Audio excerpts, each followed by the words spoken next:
making disciples, transforming lives. Tuhan gak pernah meremehkan loh luka hati Anda.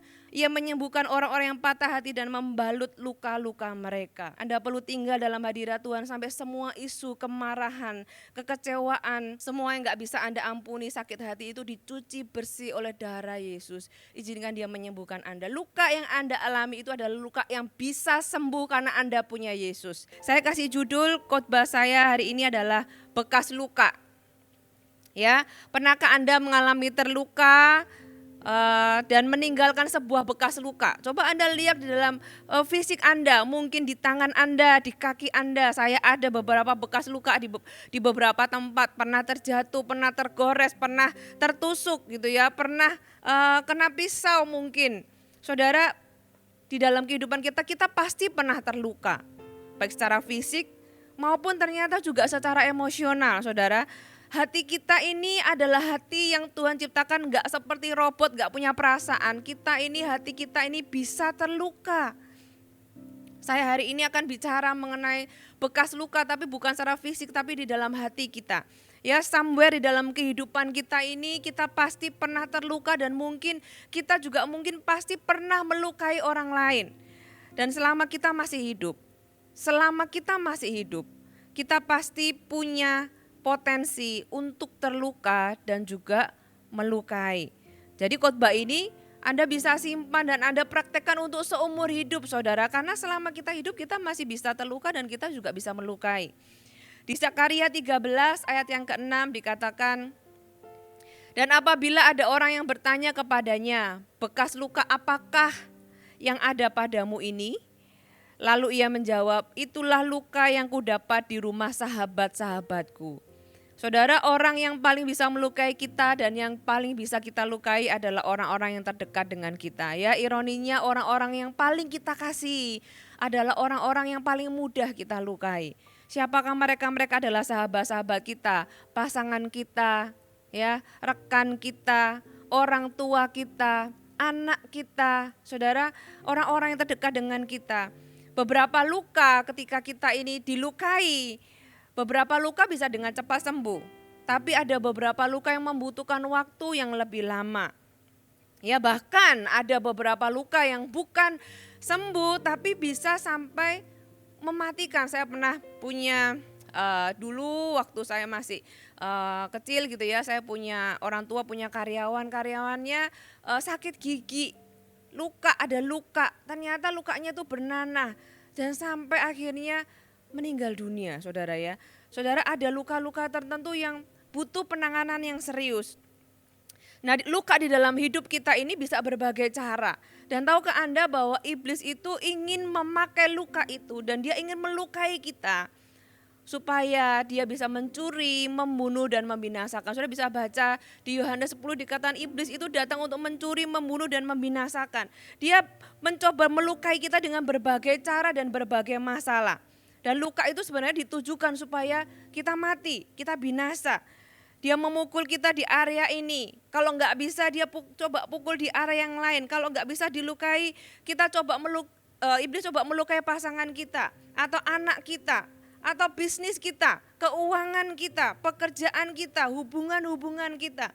Saudara, iblis akan mencoba melukai Anda dan saya supaya dia bisa masuk berkuasa, karena iblis itu kan dikatakan dia suka tinggal di dalam luka. Seperti lalat ada di atas luka, ya. Tinggal di dalam luka lewat kepahitan, lewat kemarahan, lewat dendam. Seperti cerita Ayub, iblis itu enggak puas cuma hilangkan bisnisnya, anak-anaknya sampai tubuhnya gitu ya. Tuhan enggak izinkan iblis ambil nyawanya. Tapi dia juga Ayub itu juga akhirnya ketika dia sakit, teman-temannya datang bukannya menghibur, malah iblis mengirim teman-temannya tidak untuk menghibur tapi tambah untuk menghakimi. Saudara, iblis itu akan coba dengan segala macam cara. Mungkin Anda hari ini pernah merasa sakit. Entah Anda masih merasakan atau Anda pernah merasakan rasanya kehilangan orang yang Anda kasih. Anda mungkin pernah mengalami sakit yang pengkhianatan.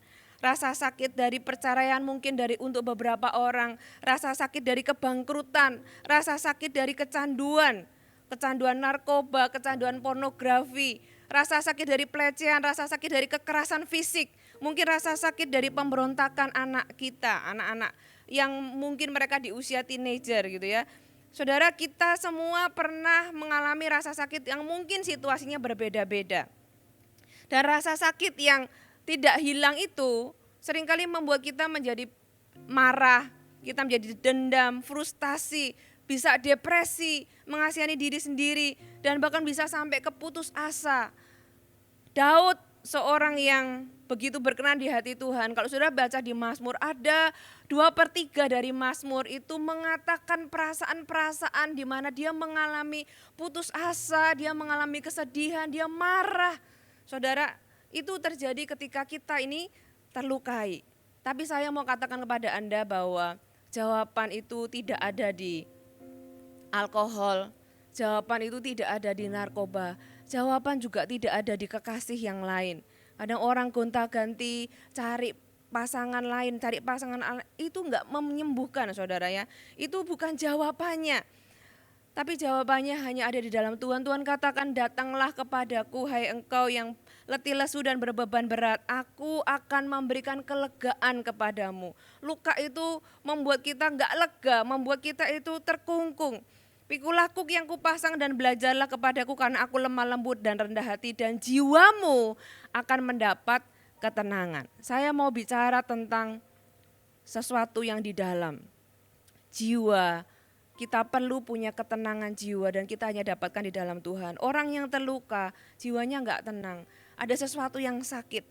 Ada 5 kebenaran tentang luka hati. Saya mau sampaikan hal ini dan saya berdoa biar itu juga berbicara menyembuhkan bagi Anda yang terluka dan juga mau bagi Anda yang pernah mengalami gitu ya. Anda bisa tahu bagaimana cara Anda mengubah luka yang lama itu menjadi kesaksian, menjadi kemuliaan bagi nama Tuhan. Yang pertama, luka yang Anda alami adalah luka yang bisa sembuh. Katakan bisa sembuh. Katakan aku bisa sembuh. Saudara, tapi sebelum Anda bisa sembuh, saya mau katakan Anda harus jujur dengan diri Anda sendiri. Ya, ada banyak orang seringkali mereka deny bahwa mereka punya luka. Seperti layaknya luka fisik, luka hati juga punya gejala, saudara ya. Jika Anda pernah terluka, seringkali ada orang-orang yang memilih untuk menutupi atau mengabaikan tanpa membereskannya. Sayangnya waktu tidak menyembuhkan. Luka itu akan tetap ada di sana. Dan sedihnya sama seperti luka fisik yang dibiarkan, luka itu bisa bernanah dan bahkan membusuk, bahkan merusak organ-organ lainnya. Mazmur 38 ayat 5 dikatakan, luka-lukaku berbau busuk, bernanah oleh karena kebodohanku. Luka yang dibiarkan bisa berbau busuk dan bernanah dan merusak hal-hal yang lain. Ya, luka hati adalah sebuah keadaan batin yang menyebabkan marah, benci, kecewa, pahit.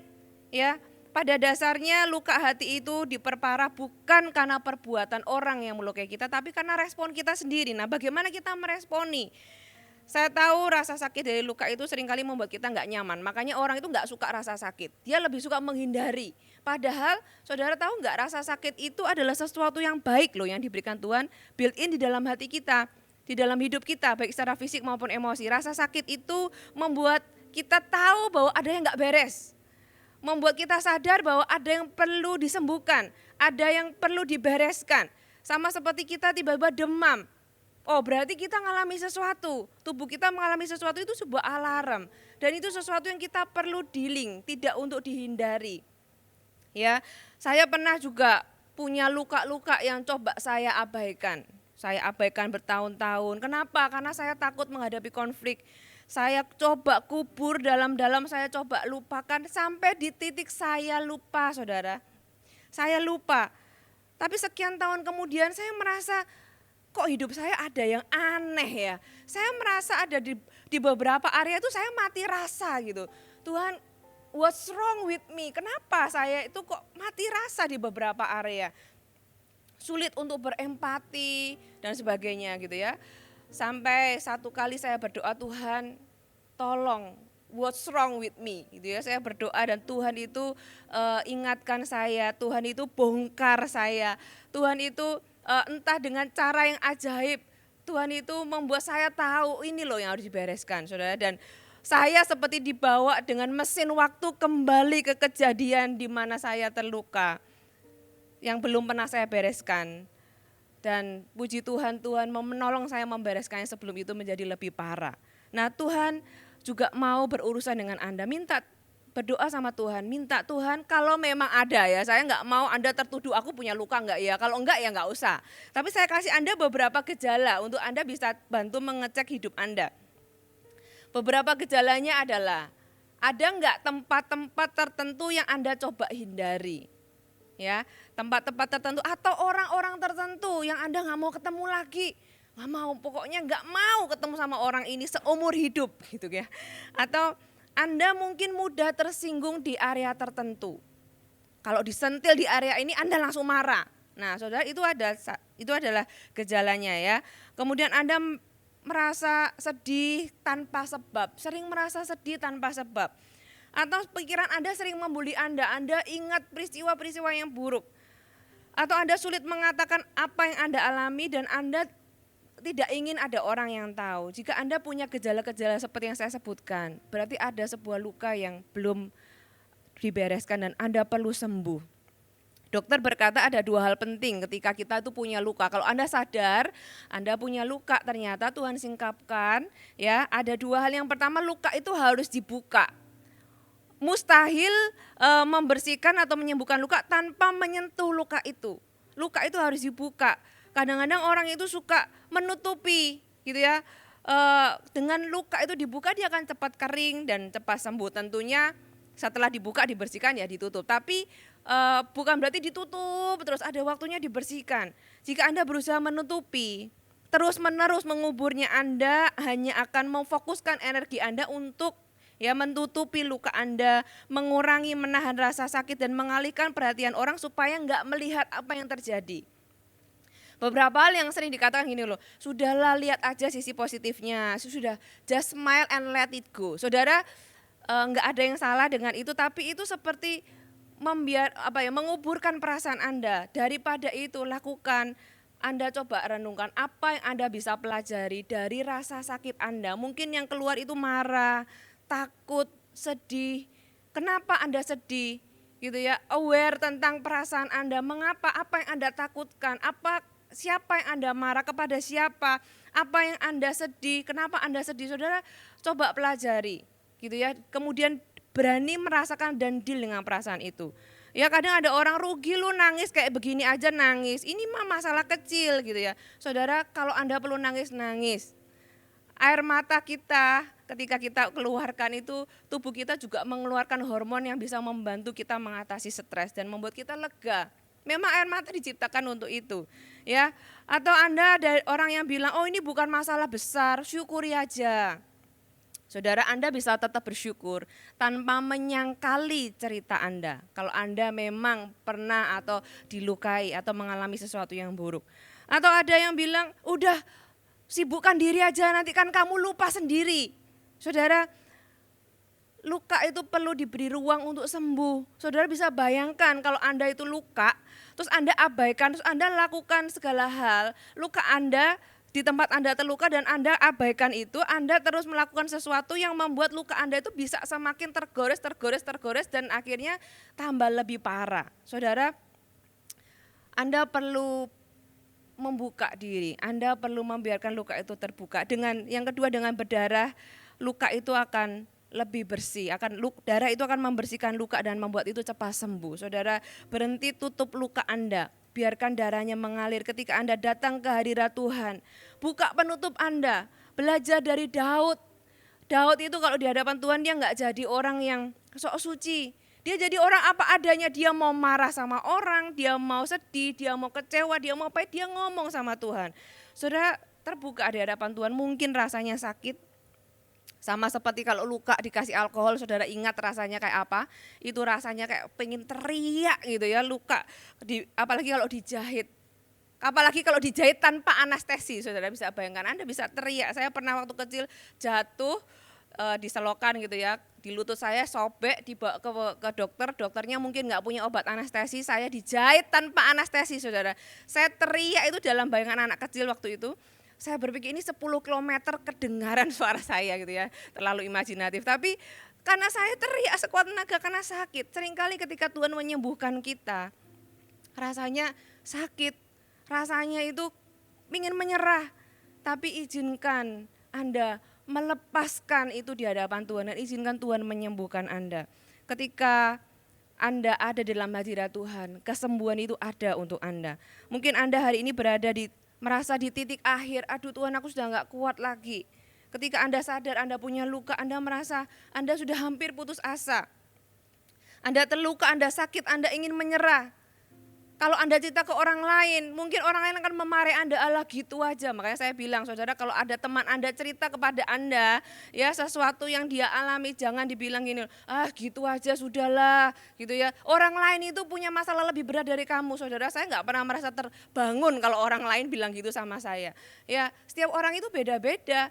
Ada dikatakan orang itu ada yang dari kertas, HVS, ada yang dari tisu, ada yang dari kertas karton gitu ya. Dengan air yang sama itu reaksinya bisa beda-beda. Ada orang yang cuma dibully sedikit bisa sampai bunuh diri loh saudara. Kita nggak bisa remehkan, kita nggak boleh meremehkan apa yang orang lain alami. Kalau itu besar buat dia, kita harus tahu bahwa itu besar buat dia. Dan Tuhan itu juga melihat Anda seperti itu. Tuhan nggak pernah meremehkan loh luka hati Anda. Anda merasa mungkin orang lain, padahal orang lain tuh ada yang lebih berat ya dari aku, tapi kok aku ini, saudara kalau itu besar buat Anda, itu besar buat Tuhan. Dan Tuhan itu mau menyembuhkan Anda. Firman Tuhan di Mazmur 147 ayat 3 dikatakan, Ia menyembuhkan orang-orang yang patah hati. Ia menyembuhkan, itu kata kuncinya. Tuhan menyembuhkan, kesembuhan itu datang dari Tuhan. Ia menyembuhkan orang-orang yang patah hati dan membalut luka-luka mereka. Anda perlu tinggal dalam hadirat Tuhan sampai semua isu kemarahan, kekecewaan, semua yang gak bisa Anda ampuni, sakit hati itu dicuci bersih oleh darah Yesus. Izinkan Dia menyembuhkan Anda. Luka yang Anda alami itu adalah luka yang bisa sembuh karena Anda punya Yesus. Katakan amin. Yang kedua, pengampunan adalah satu-satunya obat untuk luka Anda. Ya, ini mungkin klise ya bagi banyak orang firman Tuhan yang sering dibagikan. Tapi saya mau kasih Anda sebuah pandangan yang baru. Kesembuhan kita dimulai dari pengampunan dan seringkali tidak ada hubungannya dengan orang yang melukai kita. Ya, saya kasih contoh sebuah ilustrasi. Anda jalan kaki, ya, Anda jalan ditabrak orang. Anda ditabrak orang, oke? Ya, terlepas orang itu sengaja nggak sengaja, kenyataannya Anda terluka babak belur dan berdarah di beberapa area dan Anda sakit dan Anda harus diobati.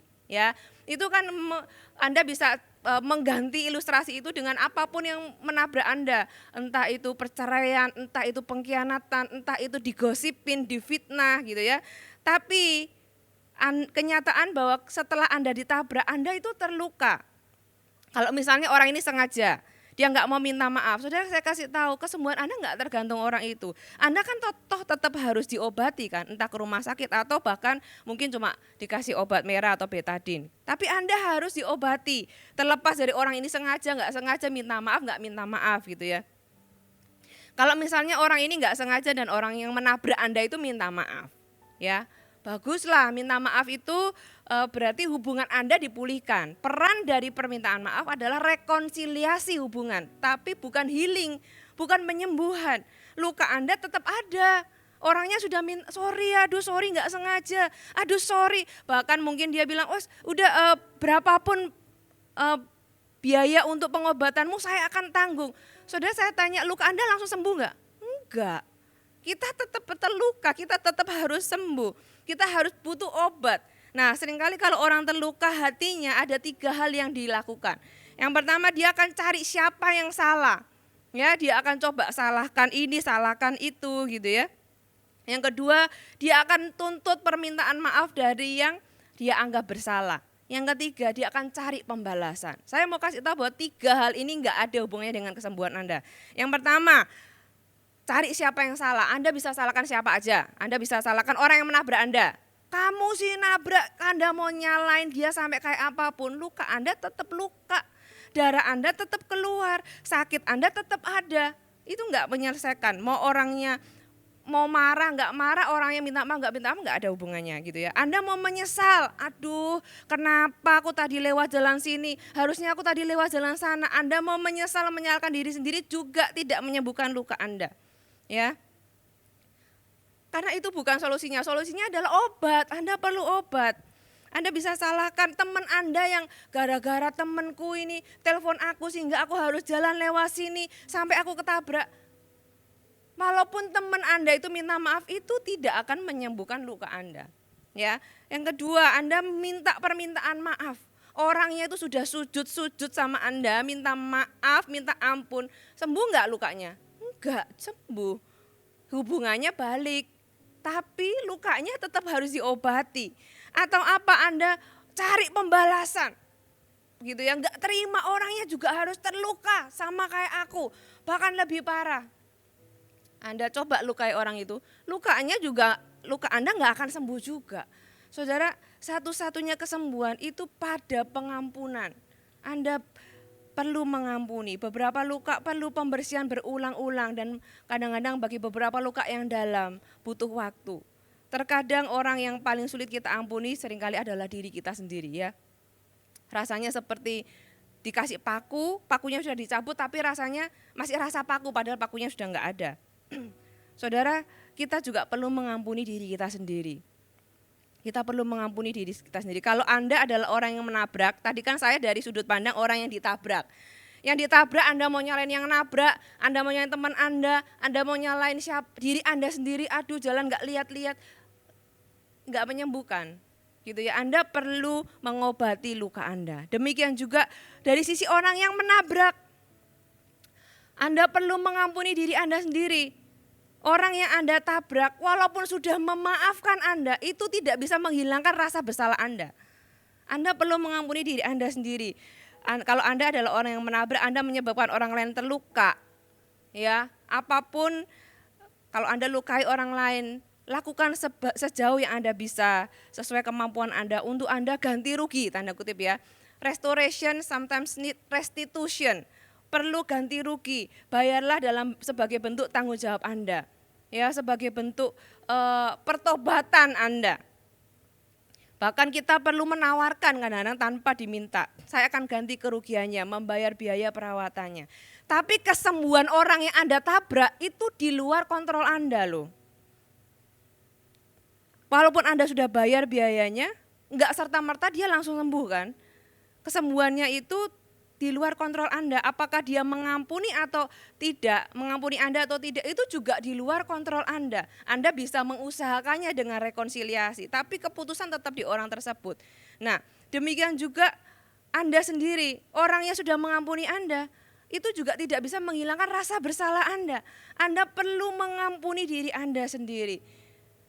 Ya, jadi pengampunan adalah obat untuk luka hati Anda, baik Anda yang dilukai maupun Anda yang melukai. Kadang-kadang ketika kita melukai orang yang kita kasih, kita sendiri kan juga terluka ya. Aduh, ternyata aku melukai orang yang aku kasih. Kita merasa, kenapa aku kok melukai dia? Kita merasa terluka juga. Anda perlu mengampuni diri Anda sendiri.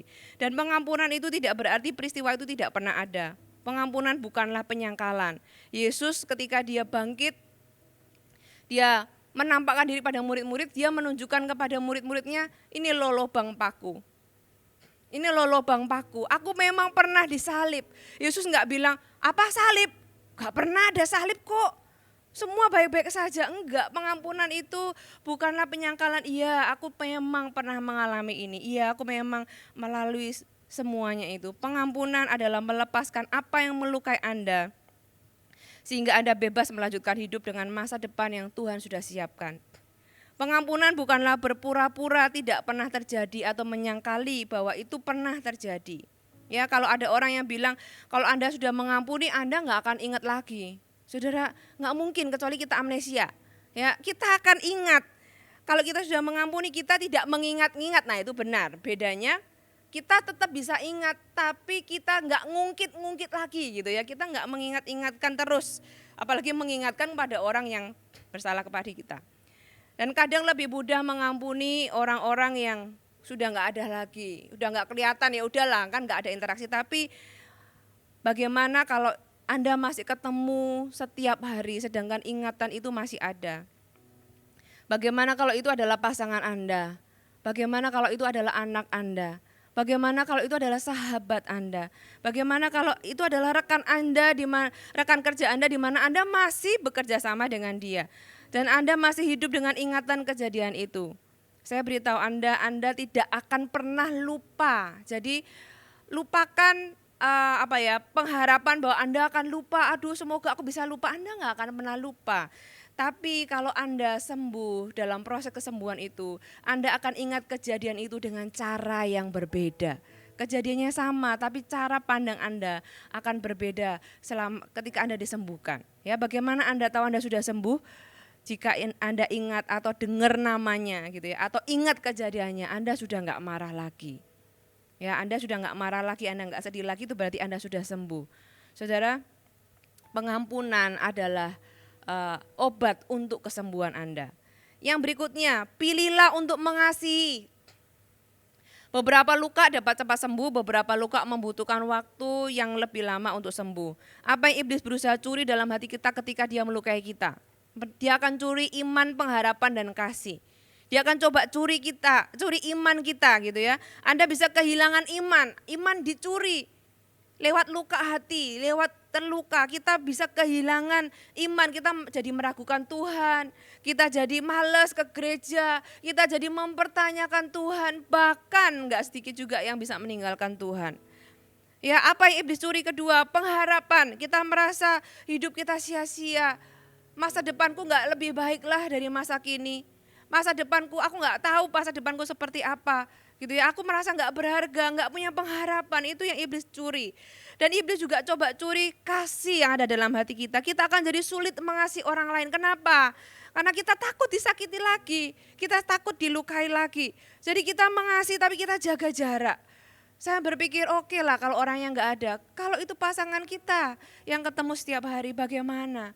Kalau itu anak kita yang kita memang coba kasih tapi dia memberontak pada kita, bagaimana? Saudara, iblis akan coba curi semuanya itu. At least salah satu dari tiga atau biasanya ketiga-tiganya gitu ya. Tapi ketika Anda membuka diri untuk disembuhkan, rasa sakitnya mungkin tidak tiba-tiba hilang. Ini loh yang kadang-kadang orang itu, aku sudah mengampuni tapi kok masih sakit ya. Saudara, mengampuni dan kesembuhan itu berjalan hand in hand. Ya, pengampunan itu awal, Anda terus lakukan ya. Enggak tiba-tiba celing langsung sembuh. Orang yang dicari itu kan perasaan sembuh. Kadang-kadang kita butuh iman untuk itu. Nah, saudara, ketika kita dalam proses kesembuhan, pilihlah untuk mengasihi. Yang menarik adalah ketika Anda mengasihi, Anda akan bisa mengampuni. Bukan sebaliknya. Kadang-kadang orang berpikir, oh aku ampuni dulu. Kalau aku sudah sembuh nanti aku akan bisa mengasihi lagi. Enggak, kebenarannya adalah Anda masih bisa mengasihi. Ketika Anda masih di dalam proses kesembuhan, Anda masih sakit, Anda masih merasa ketika Anda ingat hati Anda masih sakit, tapi Anda tetap bisa mengasihi loh. Anda nggak perlu tunggu sampai Anda sembuh. Kebenarannya adalah dengan Anda mengasihi, luka Anda akan berlangsung sembuh. Firman Allah di 1 Korintus 13 ayat 4 sampai yang ke-7 dikatakan kasih itu sabar, kasih itu murah hati, ia enggak cemburu, dia tidak memegahkan diri dan tidak sombong, dia tidak melakukan sesuatu yang tidak sopan, tidak mencari keuntungan sendiri, ia tidak pemarah dan tidak menyimpan kesalahan orang lain. Karena itu adalah nature dari kasih. Ia tidak bersukacita karena ketidakadilan, tetapi ia bersukacita karena kebenaran. Ia menutupi segala sesuatu, percaya, ada kepercayaan ini bangun segala sesuatu, mengharapkan segala sesuatu. Pengharapan itu mulai dipulihkan. Sabar menanggung segala sesuatu, sabar menanggung rasa sakit Anda ketika Anda masih dalam proses kesembuhan. Kebenarannya Anda masih bisa merasakan sakit, tapi Anda juga bisa mengasihi bersama-sama. Mungkin ketika Anda dalam proses kesembuhan, Anda ingat lagi dan masih sedih, Anda harus mengampuni lagi. Ya, kalau sudah baca Tuhan bilang berapa kali aku harus mengampuni, Tuhan bilang 70 kali 7 itu dalam sehari. Sudah tahu apakah mungkin seseorang itu melukai kita dalam satu hari 490 kali? Tapi yang mungkin adalah kita bisa ingat kesalahannya orang itu dalam satu hari itu 490 kali. Jadi orang itu nggak perlu melukai kita, ingatan itu akan terus melukai kita. Anda akan ingat dan ingatan itu akan membuat Anda seperti dilukai kembali. Anda harus mengampuni lagi. Jadi 70 kali 7 itu bukan hanya untuk mengampuni ketika dia melukai kita, tapi ketika Anda ingat kejadian itu dan Anda masih sakit, itu artinya Anda harus ampuni lagi, dan lagi. Karena ingatan itu fisik Anda mungkin tidak berada pada ketika dia dilukai, tapi ingatan Anda membawa Anda di dalam seluruh jiwa Anda itu kembali ke dalam kejadian itu dan Anda terluka lagi. Jadi 70 kali 7 itu juga aplikasinya bukan hanya ketika dilukai, tapi ketika Anda ingat peristiwa yang melukai Anda perlu mengampuni lagi dan lagi dan lagi. Dan di dalam momen-momen ketika Anda ingat, itu selalu ada pilihan respon. Selalu kalau Anda perhatikan selalu ada titik di mana Anda bisa memilih respon. Anda bisa memilih respon apa? Marah, mau membalas, atau Anda memilih untuk mengampuni. Nah, kalau Anda mengasihi orang tersebut, Anda memilih sebelum Anda ngalami ini gitu ya, diingatkan Anda tuh di fondasi Anda, aku mau mengasihi orang ini. Ketika Anda ada pilihan respon, Anda akan memilih respon mengampuni. Jadi dengan Anda mengasihi, respon Anda akan benar. Karena kasih itu nature-nya adalah tidak menyimpan kesalahan orang lain. Dia menutupi segala sesuatu, dia percaya segala sesuatu. Ketika kepercayaan dihancurkan, ketika pengharapan itu hilang, ketika segala sesuatu itu sepertinya hancur, kasih adalah jawabannya dan Anda bisa mengasihi sementara Anda masih sakit. Pilihlah untuk mengasihi karena kasih itu akan memampukan Anda untuk mengampuni. Yang berikutnya, menerima bekas luka. Ya, saudara, siapa yang tadi saya tanya punya bekas luka di kanan kiri di sana sini gitu ya. Bekas luka mengingatkan kita akan kejadian yang pernah kita alami. Sebuah pengalaman traumatik yang kalau bisa kita lupakan. Kalau bisa kita nggak ingat, itulah sebabnya kita nggak suka sama bekas luka. Kenapa? Luka itu mengingatkan sesuatu yang nggak enak, sesuatu yang pahit, sesuatu yang jelek. Dan Anda mungkin sebisa mungkin menutupnya. Kalau perlu operasi plastik, kalau perlu ditutupi pakai, kalau itu di tangan Anda mungkin Anda selalu pakai lengan panjang. Saudara, kabar baiknya bekas luka itu dibiarkan ada di sana untuk sebuah tujuan. Dan Anda perlu belajar menerima. Yohanes 20 ayat, kita baca sama-sama yuk, Yohanes 20 ayat 24 sampai ayat yang ke-27. Ini cerita ketika Yesus bangkit dan menampakkan diri ya. Yesus menampakkan diri kepada Thomas, tetapi Thomas seorang dari ke-12 murid itu ayat 24 yang disebut Didimus tidak ada bersama-sama mereka ketika Yesus datang ke situ. Maka kata murid-murid yang lain itu kepadanya, kami telah melihat Tuhan. Tetapi Thomas berkata kepada mereka, sebelum aku melihat bekas paku pada tangannya dan sebelum aku mencucukkan jariku dalam bekas paku itu, dan mencucukkan tanganku ke dalam lambungnya, sekali-sekali aku tidak akan percaya. Thomas ini orangnya jujur, orangnya itu nggak gampang membeli gosip, ya. Gak mungkin. Kalau misalnya memang benar, ya aku mau benar-benar mencucukkan tanganku. Ya Thomas ini kalau kadang-kadang disebut sebagai Thomas yang ragu-ragu, Thomas yang tidak percaya. Saudara, kalau saya ada di posisi hari itu, mungkin saya itu jadi seperti Thomas.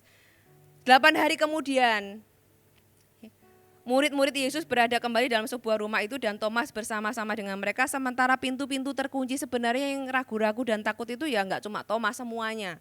Karena apa? Karena pintunya terkunci kok. Yesus datang dan ia berdiri di tengah mereka dan berkata, damai sejahtera bagi kamu. Kemudian ia berkata kepada Thomas, taruhlah jarimu di sini dan lihatlah tanganku. Ulurkanlah tanganmu dan cucukkanlah ke dalam lambungku dan jangan engkau tidak percaya lagi, melainkan percayalah. Tuhan itu meninggalkan bekas lukanya untuk orang-orang seperti Thomas. Kata Yesus kepadanya, karena engkau telah melihat aku maka engkau percaya. Berbahagialah mereka yang tidak melihat namun percaya. Itu maksudnya bukan pada murid-murid yang lain, tapi kepada kita ini loh. Kita nggak melihat Yesus secara fisik, tapi kita percaya. Nah saudara, tapi kenyataannya ada orang-orang yang memang butuh bukti. Dan Yesus itu di dalam kemahakuasaannya dia bisa bangkit dari kematian. Masa sih nggak bisa memulihkan lukanya? Ya kan, dia bisa bangkit. Lebih susah mana bangkit dari antara dari kematian atau menyembuhkan luka? Dia bisa bangkit dari kematian, tapi dia memang sengaja memilih untuk meninggalkan lukanya, meninggalkan bekas dari lukanya untuk orang-orang seperti Thomas. Karena hati Anda itu penting bagi Tuhan. Iman Anda itu penting bagi Tuhan. Tuhan menunjukkan dirinya ketika Tuhan menunjukkan aku ini hidup kembali. Dia enggak menunjukkan dengan kemuliaannya. Dia menunjukkan dengan bekas lukanya. Ini loh aku pernah ngalami salib. Ini loh aku pernah dipaku. Gitu ya, aku pernah dipaku. Saudara, bekas luka itu bukan sesuatu yang buruk. Bekas luka itu adalah sesuatu yang menunjukkan betapa Tuhan itu menolong kita melewati masa-masa sulit. Luka itu harusnya membunuh aku. Tapi lihat, hari ini aku masih hidup dan ini loh buktinya. Aku memang dulu pernah ngalami ini. Aku dulu memang pernah ngalami hal-hal yang sulit, tapi hari ini itu semua tidak membunuhku, itu semua tidak membinasakanku, itu semua tidak membuat aku mundur. Dan kekristenan bukanlah kosmetik atau operasi plastik untuk menutupi hilangnya kisah-kisah buruk. Saudara nggak perlu takut, saudara nggak perlu malu, saudara nggak perlu merasa harus tampil sempurna tanpa bekas luka. Seringkali kita kan malu apalagi kalau bekas luka itu di wajah, kalau bekas luka itu di tempat-tempat yang kelihatan. Ya, luka yang dalam biasanya sembuh, bisa nggak ada lukanya, tapi ada luka-luka yang mempunyai bekas yang sangat terlihat. Saudara, kekristenan Anda nggak perlu malu kalau Anda orang Kristen. Anda nggak perlu tampil sempurna. Dunia ini nggak mencari orang yang sempurna. Orang-orang di luar sana itu banyak yang seperti Thomas. Mereka menunggu melihat adakah orang-orang Kristen yang juga pernah mengalami masa-masa sulit dan mereka menang. Dan bekas luka Anda bisa menceritakan kasih Tuhan. Luka yang dalam biasanya menimbulkan sebuah bekas luka. Hal yang gampang aja, keloid. Ya kan, kalau kita ini kegores atau apa, kulitnya nggak kembali sempurna. Ada keloid di sana. Saya punya, di kaki saya ini ada keloid. Oh iya, aku dulu pernah jatuh. Wah, itu dulu, seperti yang saya tadi ceritakan. Wah, aku dulu sampai nangis-nangis. Nah, kita bisa menceritakan, memberikan pengharapan. Luka yang dalam atau di dalam beberapa kasus yang berat, luka itu bisa sampai menyebabkan mungkin jari kita bisa terpotong. Ya, apalagi kalau dalam perang atau misalnya kecelakaan kerja dan sebagainya, bisa menyebabkan bukan cuma bekas luka tapi cacat di dalam tubuh kita.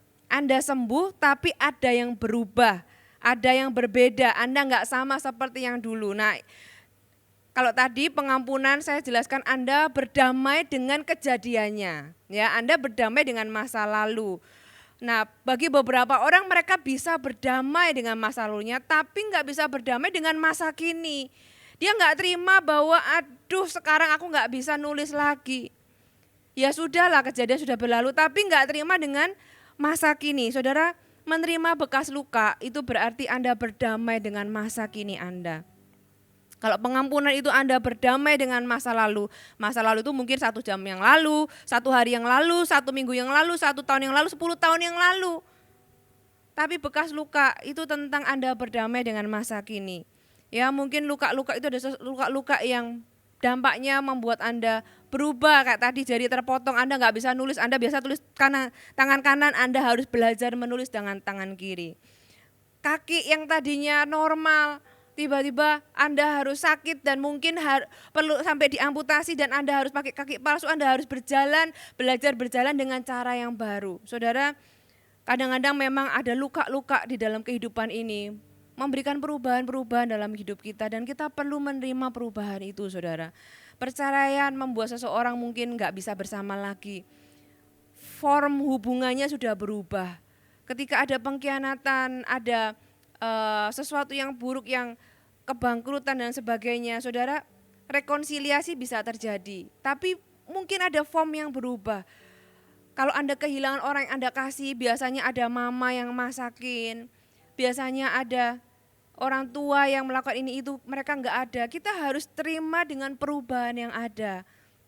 Kadang-kadang gagal move on-nya bukan di pengampunan, tapi gagal move on-nya karena nggak bisa terima perubahan yang terjadi, nggak bisa terima bekas lukanya. Anda merasa, aduh ini sekarang itu jadi jelek karena ada bekas luka ini. Padahal kejadiannya Anda sudah lupakan, tapi Anda bergumul dengan bekas luka Anda. Saudara, ini waktunya Anda menerima apa yang sudah terjadi, menerima bekas luka Anda. Ya, berdamai dengan masa kini Anda supaya Anda bisa maju ke masa depan. Anda tidak perlu malu dengan bekas luka Anda. Ya, bekas luka Anda akan menjadi kesaksian tentang kebaikan Tuhan. Aku pernah mengalami masa-masa sakit. Aku pernah mengalami masa-masa yang membuat aku hampir mati. Itu membunuh hidupku, membunuh imanku, membunuh pengharapanku. Tapi lihat, hari ini aku bangkit. Aku tahu ada beberapa hal yang berubah, mungkin aku sekarang ini jadi single parent, mungkin aku sekarang harus melakukan semuanya sendiri. Tapi aku masih bisa hidup, itu adalah bukti kebaikan Tuhan. Saudara, kita kadang-kadang ingin orang lain melihat gambaran yang sempurna tentang sebuah pernikahan, tentang sebuah keluarga, tentang sebuah kehidupan. Saudara, kita nggak perlu menjadi orang yang sempurna karena itu bukanlah sesuatu yang dibutuhkan, karena kita sesama manusia, kita tahu kok nggak ada yang sempurna di dunia ini. Anda nggak perlu menutupi semuanya itu. Bekas luka Anda adalah bukti kemampuan dan kasih Tuhan menyembuhkan dan meluputkan Anda dari sesuatu yang bisa membunuh Anda dan mematikan Anda. Yang terakhir, kisah kesembuhan Anda atau cerita hidup Anda akan bisa menolong orang lain. Kita buka sama-sama di Lukas pasal yang ke-22. Lukas 22 ayat yang ke-31 sampai ayat yang ke-32. Simon, Simon, lihat iblis telah menuntut untuk menampi kamu seperti gandum. Tetapi aku telah berdoa untuk engkau supaya imanmu jangan gugur. Dan engkau, jikalau engkau sudah insyaf, kuatkanlah saudara-saudaramu. Saudara, ini enggak terjadi cuma sama Simon. Yesus memang katakan ini kepada Simon, tapi di dalam kehidupan kita ada masa-masanya kita ini dituntut, dicobai, ditampi, diuji lewat pencobaan-pencobaan, lewat luka-luka, sesuatu yang melukai kita, dan tujuannya supaya iman kita gugur. Tapi lihat di sini, Yesus berdoa untuk kita. Yesus sampai hari ini berdoa bagi kita. Anda punya orang-orang di kanan kiri Anda yang mendoakan Anda, dan doa itu memberikan sebuah perbedaan. Kalau Anda dikatakan sudah insyaf, kalau kamu sudah sembuh, kuatkan saudara-saudaramu. Kalau engkau sudah sembuh, ceritamu itu bisa menolong orang lain. Sekali lagi, bekas luka Anda itu memberikan harapan kepada orang lain bahwa luka mereka juga bisa sembuh. Saudara, di kanan kiri kita ini ada orang-orang seperti Thomas yang butuh bukti. Bisa enggak ya aku melewati depresi ini? Bisa enggak ya aku melewati masalah ini? Bisa enggak ya? Karena mereka sedang terluka, mereka butuh bukti. Dan kita ini tubuh Kristus, kalau Yesus dulu membuktikan dirinya lewat bekas lukanya, kita pun juga bisa memakai peristiwa-peristiwa yang Tuhan izinkan dalam kehidupan kita itu untuk menjadi kesaksian bagi mereka. Untuk membawa kemuliaan bagi nama Tuhan. Saya percaya tidak ada satupun peristiwa dalam kehidupan Anda yang dibuang oleh Tuhan. Semuanya bisa dipakai untuk kemuliaan Tuhan. Pertanyaannya, apakah Anda mau? Apakah Anda masih malu? Ataukah Anda bisa berkata dengan bangga, ini semua adalah bukti kasih Tuhan. Aku dulu pernah mengalami sakit. Aku pernah mengalami difitnah, aku pernah mengalami bangkrut, aku pernah mengalami mungkin perceraian, aku pernah mengalami hal-hal yang buruk. Tapi hari ini aku masih bisa berdiri di sini, aku bisa melayani Tuhan. Aku masih bisa sukacita di dalam hadirat Tuhan. Lihat, walaupun hidupku ini sekarang gak seperti dulu lagi, kadang-kadang orang itu aku pengen balik seperti dulu. Saudara, berdamailah dengan masa kini, ada beberapa hal mungkin gak bisa kembali. Tapi itu enggak berarti hidup Anda sudah berhenti. Saudara, pakai cerita Anda untuk menolong orang lain. Bukankah Tuhan sendiri juga Di Yesaya 53 ayat 5 dikatakan dia tertikam oleh karena pemberontakan kita.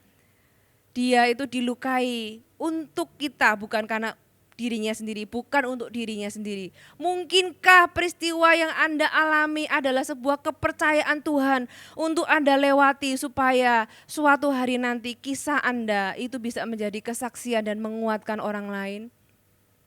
Mungkinkah itu sebuah kepercayaan bagi Anda untuk melewati sebuah tragedi, melewati masa-masa sulit ini, ketika Anda menang, Anda dipakai Tuhan untuk menjadi kesaksian dan menguatkan banyak orang dan menyembuhkan banyak hati yang terluka. Saudara, jangan malu dengan semua peristiwa itu. Saya berdoa hari ini biar Anda berdamai dengan masa lalu Anda.